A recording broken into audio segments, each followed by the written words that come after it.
Hola chicos, este video es para explicar algunas cuestiones referidas al tema estructura atómica, que es el tema de la actividad que tienen que realizar durante estas semanas. Nosotros el año pasado ya vimos lo que era un átomo. El átomo es la menor porción de materia que puede intervenir en una reacción química, o sea, en un fenómeno químico. El año pasado ya vimos que un fenómeno químico es un cambio en la materia que afecta su composición, o sea que cambia la sustancia que conforma el material. El año pasado damos como ejemplo cocinar un huevo, cocinar asado, quemar papel, prender fuego, oxidar un clavo. Esos son fenómenos químicos. Lo más pequeño que puede intervenir en un fenómeno químico es un átomo. El año pasado vimos también que las distintas clases de átomos se las denomina elementos, porque no todos los átomos son iguales. Entonces, lo que tenemos que estudiar este año es en qué se diferencia un elemento con otro. O sea, cuál es el cambio en su estructura para que un átomo sea de hidrógeno, otro sea de carbono, otro sea de oxígeno. Si consideramos el modelo de Rutherford, entonces tenemos un átomo en donde hay un núcleo central que es muy pequeño y en donde está contenida toda la masa y la carga positiva que tiene un átomo. Rutherford descubrió que en ese núcleo no había una sola partícula, sino que había protones, que en este caso serían los rojos, y neutrones, que en este caso serían los grises. Los protones son partículas que tienen carga positiva, son los responsables de la carga positiva del núcleo, y masa considerable. Mientras que los neutrones, justamente como su nombre lo indica, son neutros, o sea que no tienen carga y también tienen una masa considerable. Alrededor de este núcleo giran los electrones. A alta velocidad alrededor del núcleo, entonces giran los electrones. Los electrones son partículas que tienen carga negativa y masa despreciable. Entonces, esas son las características fundamentales de estas tres partículas que conforman al átomo. Tenemos los protones, entonces, por un lado, que tienen carga positiva y masa considerable, los neutrones, que son neutros y tienen masa considerable, y los electrones, que son negativos y tienen masa despreciable. Y por otro lado, hay que tener en cuenta la ubicación, entonces, protones y neutrones en el núcleo y los electrones alrededor del núcleo. Ahora, ¿qué quiere decir masa considerable o masa despreciable? Un ejemplo que creo que todo el mundo lo ha vivido. Cuando uno va a comprar pan a una panadería, dice, deme 1 kilo de pan. En general, al pesar, al medir la masa en la balanza, no les da justo 1 kilo de pan. Le puede dar 1010 gramos, 1020 gramos, y en general si el kilo de pan está a 90 pesos, no le van a cobrar más de 90 pesos por esos 10 o 20 gramos de más que haya. Esos 10 o 20 gramos de más son masa despreciable dentro del precio, porque en comparación con lo que es 1 kilo, 10 gramos es muy poquito. Ustedes tienen que recordar que 1 kilogramo tiene 1000 gramos.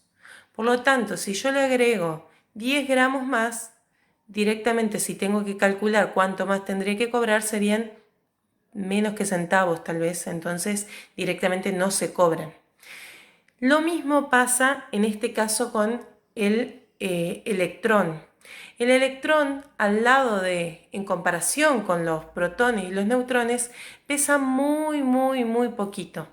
La masa de un protón y de un neutrón, comparativamente el protón y el neutrón pesarían 1 kilo, mientras que el electrón pesaría 1 gramo. Obviamente que es mucho más pequeño que 1 gramo, no llegan ni entre millones de átomos a tener 1 gramo, pero es para que tengan una referencia que entiendan. Entonces, si el electrón pesaría 1 gramo, el protón y el neutrón pesarían 1 kilogramo. Por lo cual, cuando nosotros consideramos la masa de un átomo, no tenemos en cuenta la masa del electrón. Solamente tenemos en cuenta la masa del protón y del neutrón. Estas características de los protones, neutrones y electrones nos llevan a dos números muy importantes para describir un elemento, que son Z y A. Z es lo que se identifica como número atómico. El número atómico me va a dar la identidad del elemento. Es decir, que la diferencia entre un elemento y otro es un número atómico. El número atómico se define como la cantidad de protones que tiene un átomo en su núcleo. Entonces, ¿qué diferencia hay entre un átomo de oxígeno y un átomo de hidrógeno? Bueno, la cantidad de protones que tiene en el núcleo.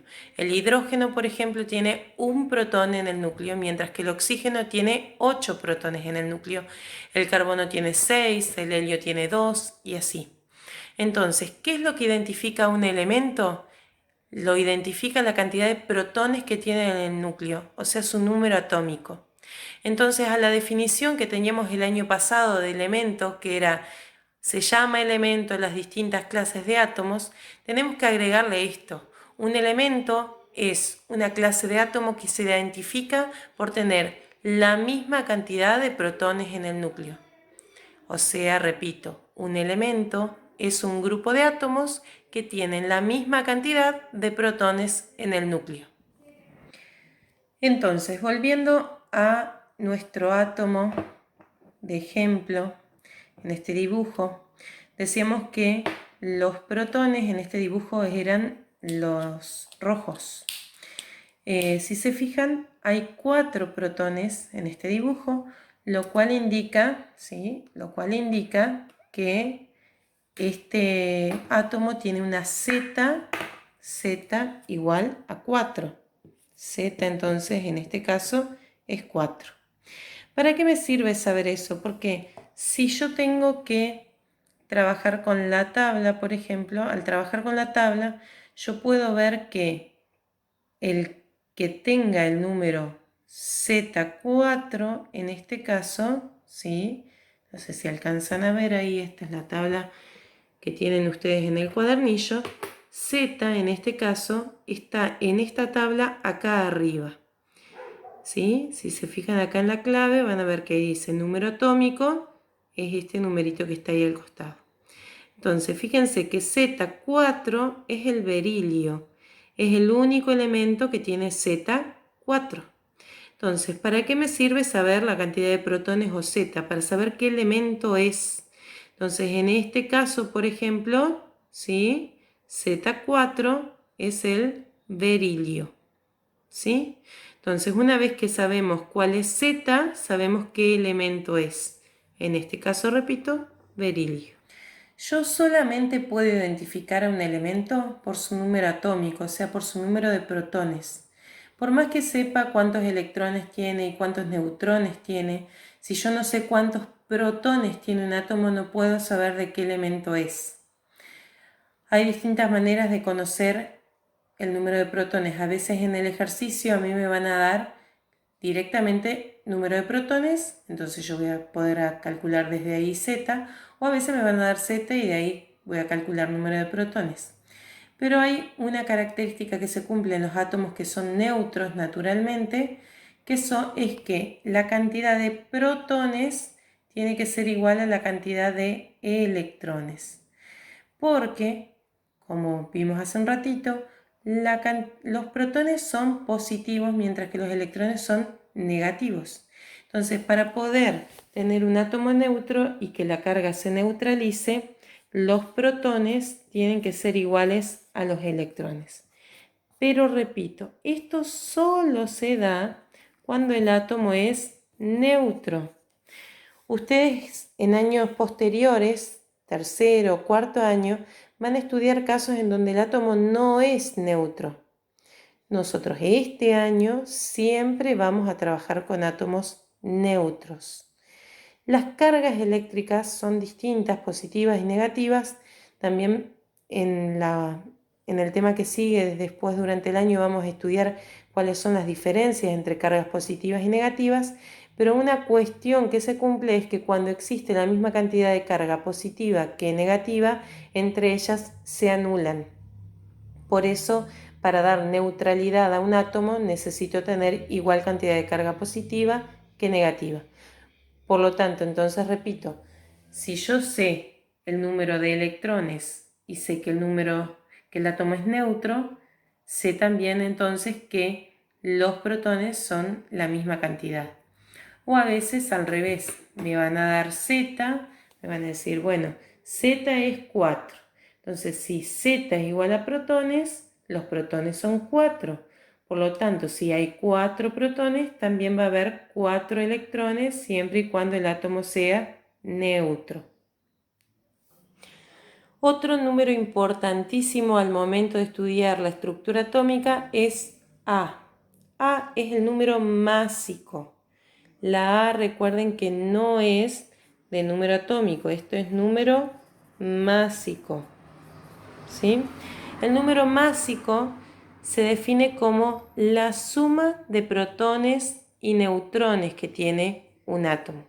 ¿Por qué suma de protones y neutrones? Porque recuerden que, excepto los electrones, las únicas partículas que tenemos dentro del átomo que tienen masa considerable son los protones y los neutrones. Por eso no se suman los electrones, por lo que habíamos hablado antes. Entonces, en este caso, en este átomo que tenemos acá de berilio, que como vimos hoy era de berilio porque tenía 4 protones, entonces nosotros podemos calcular cuál es el número másico sumando acá que hay 4 protones que eran los rojos y hay 5 neutrones que son los grises. Por lo tanto, si nosotros calculamos acá, decimos, si hay 4 protones y hay 5 neutrones, en este caso A va a ser igual a 9. ¿Sí? Ahora, nosotros en este caso tenemos el dibujito, entonces nosotros nos podemos fijar cuántos protones y neutrones y electrones hay. ¿Por qué sé en este dibujo que los protones son los rojos y no son los grises? Bueno, porque, como dijimos antes, como el átomo es neutro, tengo que tener la misma cantidad de protones que de electrones. Como alrededor del núcleo se ven que hay 4 electrones, los protones tienen que ser 4. Por lo tanto, los rojos son protones y los grises son neutrones. De ahí entonces puedo calcular los números Z y A para este átomo y de ahí ver en la tabla, ¿sí? Entonces veo en la tabla que se trata del berilio, ¿sí? Del berilio.